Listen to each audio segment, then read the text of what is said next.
I think that we're living through a rom-com recession, and there are a lot of reasons to see that as bad news for the culture. Not only are rom-coms less common than they used to be, but they've also been devalued in the entertainment industry. Hence why Sydney Sweeney and Glenn Powell were so adamant about releasing their rom-com, Anyone But You, in theaters, instead of just dumping it on a streaming platform, which inherently limits its reach and cultural impact. Rom-coms are just not seen as an important genre for film anymore, and I do think that should see a turnaround. But recently I saw Reese Witherspoon comment on the death of rom-coms and how that has led to a poverty of, I guess, dating advice for young people. She feels that since we lost rom-coms, people have forgotten how to interact with the opposite sex. They were a teaching tool, in her view. I like rom-coms. I think they're important. I don't think that you should use rom-coms to teach yourself about dating or about interacting with the opposite sex. It's one of the worst ideas you could ever have. A terrible have. read on it. But, I mean, she has experience. She's been in rom-coms herself, and she listed some that she likes. She was on Dax Shepard's Armchair Expert podcast, in which he started off this discussion saying that a beautiful friend of his claimed men no longer approach her or her friends when they go out to restaurants or bars. Now, for context, Dax Shepard and Reese Witherspoon are both like 50 years old. I'm assuming his friend is also like 50 years old, and like maybe this is just what it means when you turn 50 and dudes aren't going to be asking you for your number at the bars anymore. But this is what he said. He said, "The system is really effing broken. Dudes need to be going up to girls and asking them for numbers." And Reese Witherspoon agreed, saying something is wrong. And then she launched into her theory as to why this is happening.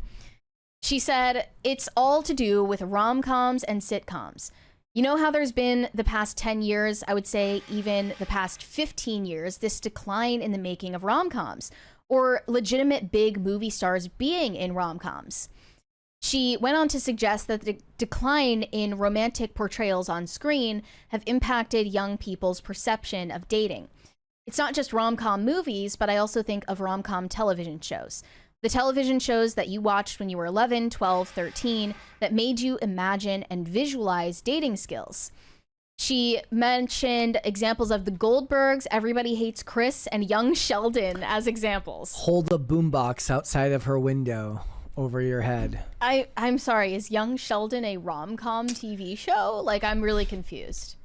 Then she said, "I've been watching these shows with my 13-year-old boy. Young Sheldon is a great show. It's not just Young Sheldon. There's 2 other teenage characters who are dating.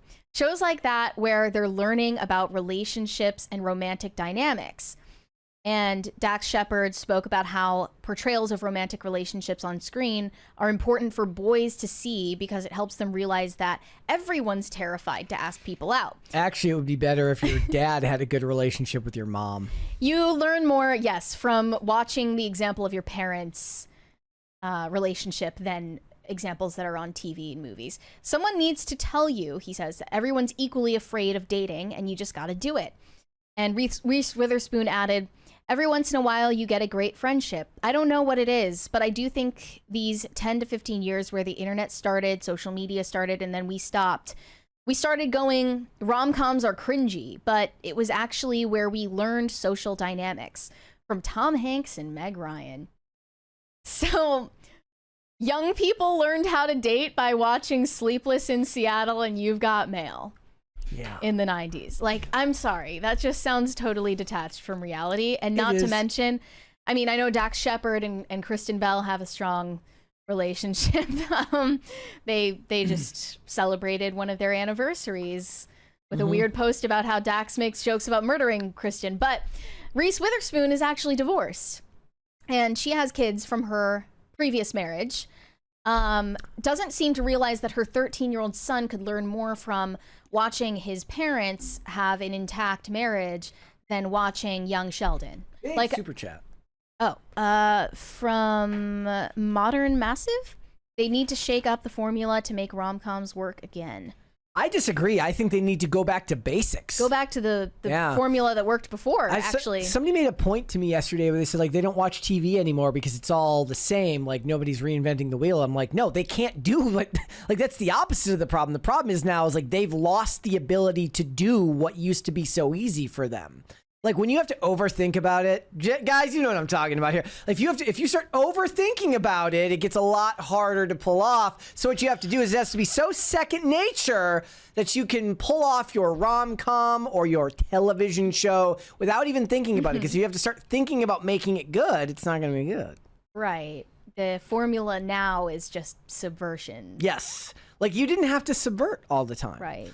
Like, but still, I mean, I think it's like really delusional to say like a 13-year-old boy learns about dating from watching Young Sheldon instead of having married parents. Like, that's just it's so obvious that it doesn't even need to be said. But so the joke was always like, when you were my age, when I was growing up, aspirational ideas of love came from R&B songs, came from Boys to Men, or from listening to singers talk about those types of things. We also don't have love songs anymore. That is maybe more than the loss of rom-coms is the loss of aspirational music about love. Yeah, music is like now about breakups, revenge, anger, sex, and I hear like mental illness. I married a woman that made me feel the way that you would feel at 13 listening to a song by Brandy or Monica. And that's aspirational. And that is aspirational. That's another loss for sure for the culture. Yep. And even though I think rom-coms are important, they're not, I wouldn't vest them with the importance that they did. And I would say perhaps there were also drawbacks to people likening rom-coms to their real dating lives for many reasons. Primarily, there is this propaganda in rom-coms from like the 2000s that convinced a lot of women, first off, that like being a bitch is somehow attractive, and that he's going to find you even more attractive and go after you harder. That like rejection motivates men. Like that's not entirely true either. And then there's also a trope that conditioned women to see the bad boy or the immature option as the more desirable one. Whoever introduces more excitement into the relationship dynamic. Plus, they can change him. Right, the change him, fix him thing. So there is this guy named Jason Pargin who makes a lot of really interesting content on Instagram and Substack. You guys should check him out. He made this video that really blew up about the propaganda in rom-coms that kind of misled him about what kind of man he should be to appeal to women. Here we go. Let's listen to it. Propaganda you feel like movies have tried to push on you in your lifetime. For me, I grew up with tons and tons of movies that kept saying that the worst thing... The music in the background is going to get us copyrighted too. Excuse us. Hold, please. Thank you.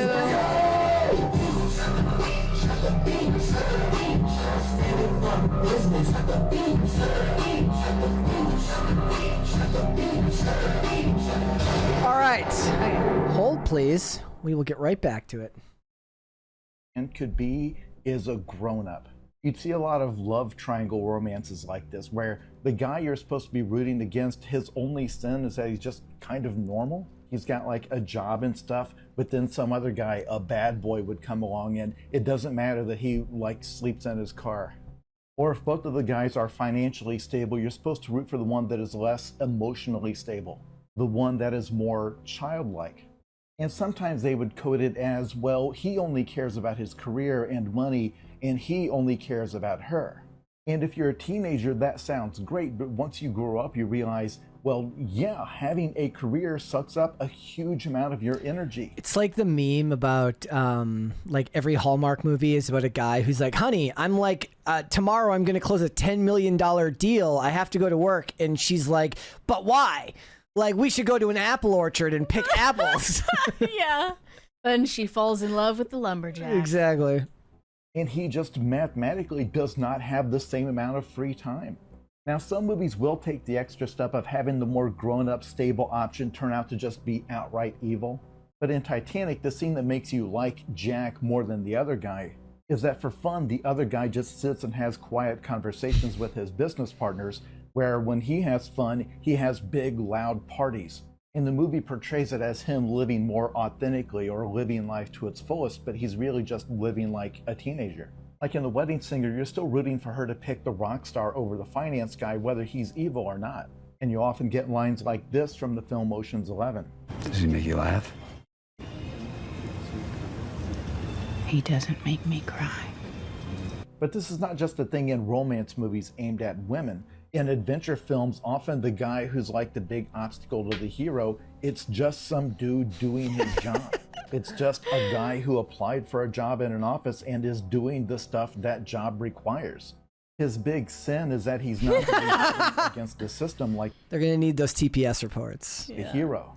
And the hardest thing you find out when you become an adult is that this is harder, like objectively harder. It's being surrounded by good people who need you, your family and your coworkers and customers, to show up every single day and to do the job and to do it well and to be detail oriented. To be the boring adult in the situation is heroic. So I agree with this take. And he did bring up the example of Titanic. I have always had the hot take that Rose chose the wrong guy. And they, of course, added the detail that her fiance is like abusive to make you biased in Jack's favor. But Well, that's the out. yeah, exactly. That's the trapdoor that they have there. Really, what they were trying to communicate is like, you got to pick the fun guy who has no ability to provide you a stable life, and he's exciting, and you met him on a cruise ship, and it's so awesome. Like, the reason why Jack had to die at the end of the movie, sorry if that's a spoiler for you, is because if they returned home together, she would end up hating him. Yep. They would have never stayed together if they ended up together at the end of the movie. Yeah. Like, obviously, she wouldn't view him in this romantic lens had he not died. My other favorite trope that happens a lot in television shows is like women get divorced from men and like don't want half the money. They don't want so this will happen all the time where she leaves her husband and it's not about the money. And we all know that in the real world, that's not how things work. You invested a whole ton of time into the relationship and people are going to try and get whatever they can when they get divorced. And there's like this, the money doesn't matter to me. I'm like, that's not how the real world works. I think that was also part of the story in Eat, Pray, Love, which is another example of this trope where she seemingly divorces her husband for like literally no reason other than him being stable and boring. Yeah. Travels the world and then meets the love of her life that really, you know, gets her going. Yep. And then, I mean, even more recent example would be Materialists, directed by Celine Song, where Dakota Johnson's character has to pick between her ex-boyfriend, who is this struggling actor in his late 30s, has nothing to say for himself, has loser roommates, has no ambitions, but he's just all about the art, man. And then on the other hand, she has Pedro Pascal playing the stable guy, who is really nice. There's literally nothing wrong with him. He treats her very well. He has a lot of money. He wants to be in a marriage for all the right reasons, actually. He says, like, I want to be with you because I trust you, and I think that we could have a really good life together. We could trust each other and live, you know, to the end of our days and be buried next to each other. Like, this is why I want to be married to you. And she doesn't even end up with him at the end because he's not he doesn't have the spark with her. And then she ends up with her ex-boyfriend at the end. There's also like there's this sense of like the road not traveled. So there's a song that I really, really love by Bob Seger. It's called The Ring.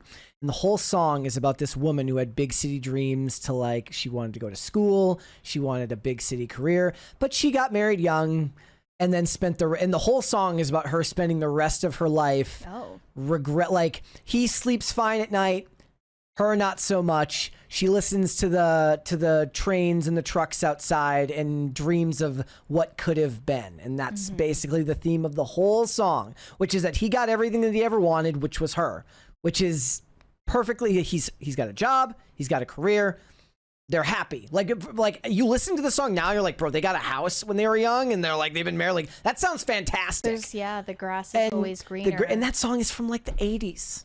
Probably because, people were living in a time of relative abundance, and when you have everything you need, then you dream feel like of more. Yeah, it's never enough. And I also wanted to show this clip from Chris Williamson where he was responding to Jason Pargin's take and how he interpreted it. Culture. Oh, please. Teaching women to choose emotionally unavailable men. Maybe.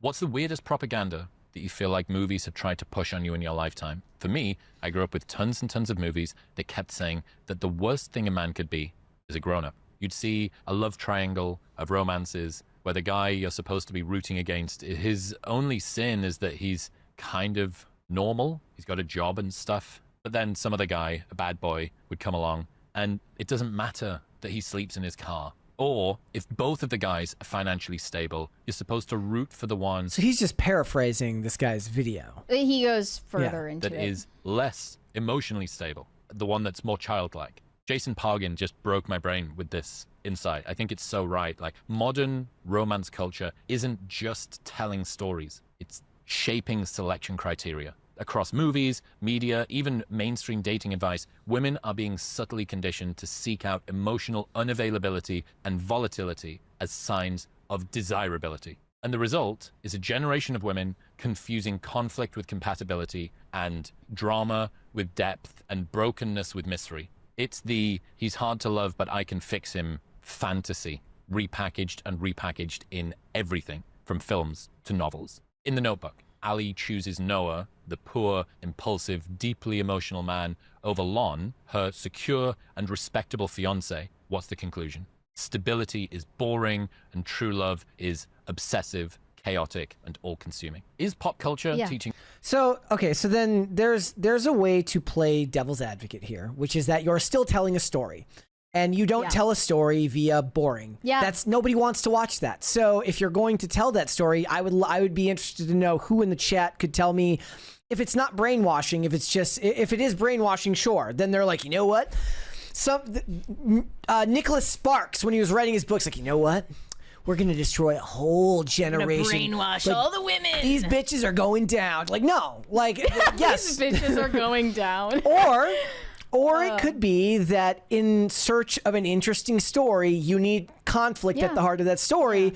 And now the argument would be that at the end, she recognizes that the impulsive and childlike man is not the right option, and that the steady, respectable, job-having guy is the one you turn to. The guy in slacks. We'll just call him the guy in slacks.